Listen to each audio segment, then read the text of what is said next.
with any major crisis, the ongoing financial and economic crisis, including lately, of course, the Eurozone crisis, have unleashed a passionate debate over the design of a new architecture of finance, capitalism, and globalization. However, the trouble has been not so much with the intertemporally evolved architecture of finance, capitalism, and globalization as really with how it was actually worked in practice. The apocalyptic denouement, almost bordering on a veritable global financial and economic nuclear winter, happened not because the existing systems and best practices failed, but because those responsible for implementing and enforcing them failed them. After all, of all risks to regulators and regulators alike, human resources risk is by far the most serious, as it is the source of all risks, as confirmed by the ongoing financial and economic cataclysm. Effective and credible systems are not about right architecture, but they are about right people. For right people can make even the wrong architecture work, while wrong people can't make even the right architecture work. The crux of the matter is, what we need is not more or less regulation and governance. What we need is good regulation and governance. This has been the undoing of regulators, supervisors, financial firms, and banks alike. But unfortunately, the broad spectrum and generic failure of an inertial regulatory and supervisory system worldwide, especially in the West, precipitated the unprecedented global financial crisis and the resulting Great Recession. This regulatory and supervisory inertia and imperviousness to the early warning signals of unprecedented underpricing of risk, which were galore and aplenty pre-crisis, is graphically epitomized by the most no-holds-barred acknowledgement of this, though it came much later, only recently, was when Donald Kahn, the former vice chairman of the US Federal Reserve System, apologized by saying, and I quote, "The cops were not on the beat, resulting in the worst economic recession and loss of millions of jobs."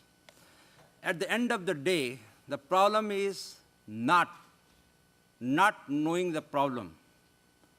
At the end of the day, the problem is not knowing the problem, but knowing it and dithering, agonizing over choices, temporizing, procrastinating, and doing nothing credible, timely, tangible, and decisive about it. In other words, in my considered opinion, we really don't have to rethink capitalism. For paraphrasing John Ruskin, what finally matters is not knowing what must be done, but actually doing what must be done and doing it when it must be done. The cataclysmic financial crisis has thrown into sharp relief, as never before, the critical and important role of asset price inflation and asset bubbles also, as opposed to that of shop floor price inflation alone, as a key variable in monetary policy response. For what happened was unprecedented in that, with the monetary policy focused only on traditional CPI, consumer price inflation, interest rates were kept low in spite of exploding prices of assets like real estate and property, credit assets, equity, and commodities. And this was all made possible because of the huge pre-crisis current account surpluses in China and other emerging market economies, and huge private capital inflows into the emerging market economies very much in excess of the current account deficits, getting recycled back as official capital flows into the government bonds of reserve currency countries, especially the United States of America, resulting in compression of long-term yields, which in turn translated into lower long-term rates, even for the riskier asset classes mentioned above. This chasing of yield due to global savings glut, in turn, led to a veritable credit bubble characterized by unprecedented underpricing of risk, as reflected in the all-time low risk premia, with junk bonds, with spreads becoming indistinguishable from the investment-grade debt. Such a low-interest environment such a low interest environment coupled with luxuriant supply of liquidity created enabling environment for excessive leverage and risk taking. This financial syndrome was a classical case of too much and too little. Too much liquidity, too much leverage, too much complex financial engineering, too little return for risk, too little understanding of risks. This syndrome of too much of arcane rocket science and financial alchemy in the financial sector, almost entirely for its own sake, to almost complete exclusion of the needs of the real sector, created a massive financial sector, real sector imbalance, which, being intrinsically unsustainable, culminated eventually into the now all too familiar apocalyptic denouement. Significantly, the above pre-2007 story was almost replicated in the current ongoing Eurozone crisis, with large and persistent current account imbalances between the core proxied by Germany and the Netherlands, and the crisis at periphery, with the surpluses of the core being almost mirror image of the current account deficits of the periphery.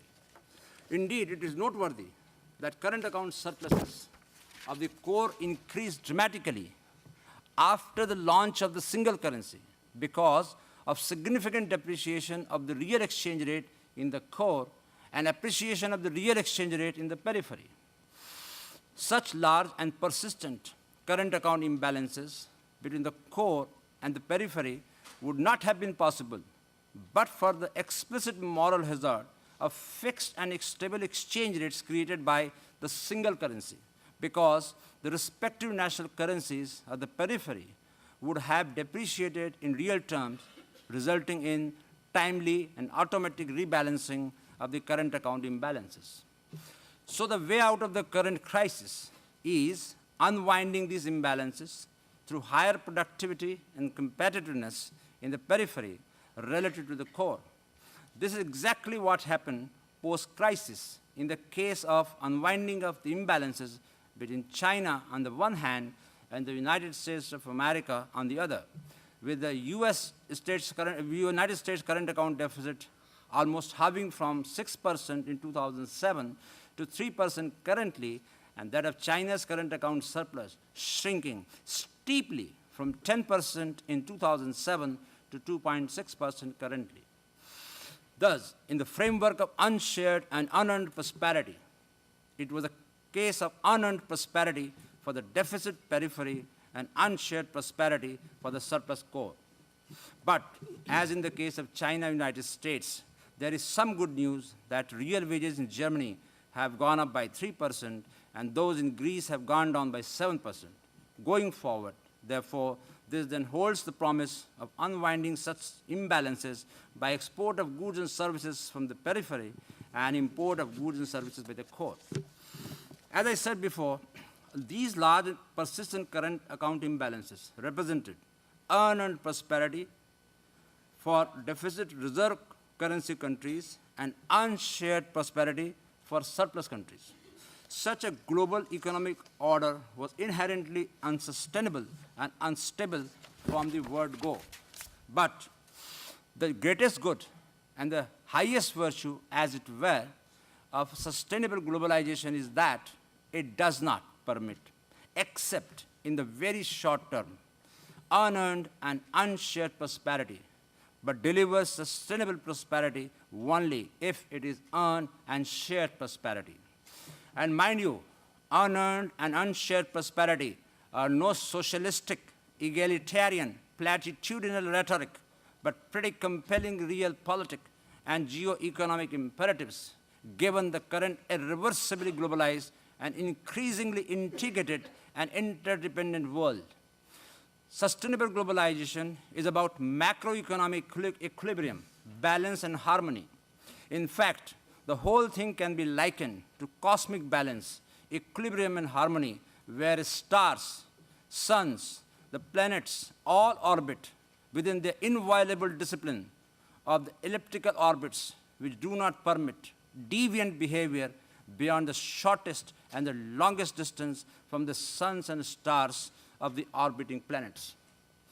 Any deviant behavior and conduct inconsistent with the cosmic harmonious balance and equilibrium will invite and inflict extremely retributive backlash.